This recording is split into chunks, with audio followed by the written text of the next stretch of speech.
আজকে অনেক শখ করে সবার জন্য একটা টি পার্টির অ্যারেঞ্জমেন্ট করলাম আর আমি সবকিছু নিজের হাতে একা একা করেছি। তো আমার ভিডিওটি আজকে এখান থেকেই শুরু করছি। আপনাদের কাছে কেমন লেগেছে আমাকে কিন্তু জানাতে ভুলবেন না। সবসময় দেখা যায় আমি ব্যস্ততার জন্য আমি সবার জন্য একটু স্পেশাল কিছুই করতে পারি না, কোনো রকম রান্নাবান্না করে দিন পার করি আর কি। তো আজকে কেন জানি অনেক বেশি ইচ্ছে হচ্ছিল, যেহেতু উইকেন্ড ছিল, তারপরে হচ্ছে একটু ফ্রিও ছিলাম, তো আমি ভাবলাম আপুদের নিয়ে একটা টি পার্টি করে ফেলি।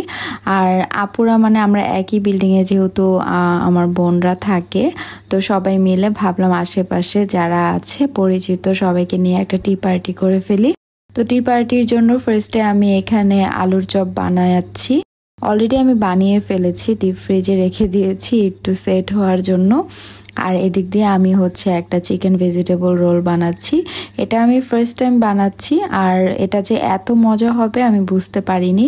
আর এত কষ্ট, শুধু আসলে এত বেশি ইজি ছিল না, প্রত্যেকটা জিনিস নিজে একা একা করতে খুবই কষ্ট হয়েছিল। সবসময় দেখা যায় আমি এই হ্যাসেলের কাজগুলো করতে চাই না, মনে একটু অলসতা কাজ করে, বাট আজকে ভাবলাম আজকে আমি সবার জন্য এটা করব, কষ্ট হলেও করব।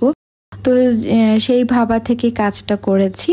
তো এখন হচ্ছে বিকালের দিকে সুমু চলে এসেছে, সুমু আমাকে টুকটাক ভিডিওগুলো করে দিচ্ছে আর আমি একে একে সবগুলো জিনিস ভেজে নিচ্ছি।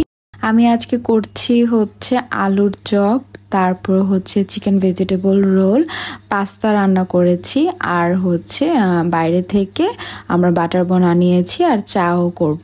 আর টি পার্টি যেহেতু চা তো অবশ্যই লাগবে। আর আমার আজকের পাস্তাটা দেখুন, দেখতে যেমন ইয়ামি লাগতেছিল, খেতেও খুবই মজা হয়েছিল। আমার নিজের কাছেই অনেক মজা লেগেছে আমার হাতের এটা খেতে খুবই ভালো হয়েছিল।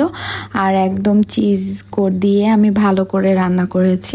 আর এদিক দিয়ে আলুর চপগুলো ভাজা হয়ে যাচ্ছে, আলুর চপগুলোও খুব মজা হয়েছিল, চিকেন ভেজিটেবল রোলগুলো ভালো হয়েছিল।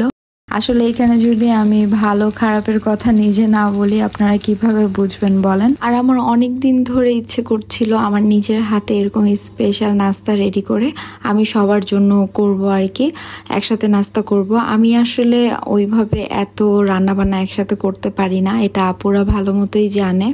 তো যে দেখা যায় নাস্তার পার্টটা বেশিরভাগ আমার হাতেই পড়ে, তো এর জন্য মনে হয় আমার এই জিনিসটা করতে বেশি ভালো লাগে আর এটাই ভালো পারি। এখন আমি টেবিলটাকে ভালো মতো সেট করে নিব। তো আমি এখানে আলুর চপটাকে সার্ভ করে নিচ্ছিলাম, আলুর চপগুলো ভালো মতো ভেজে দেন আমি এখানে সুন্দর করে সাজিয়ে নিচ্ছি, উপর দিয়ে একটু পেঁয়াজও দিয়ে দিলাম, দেখতে ভালো লাগবে।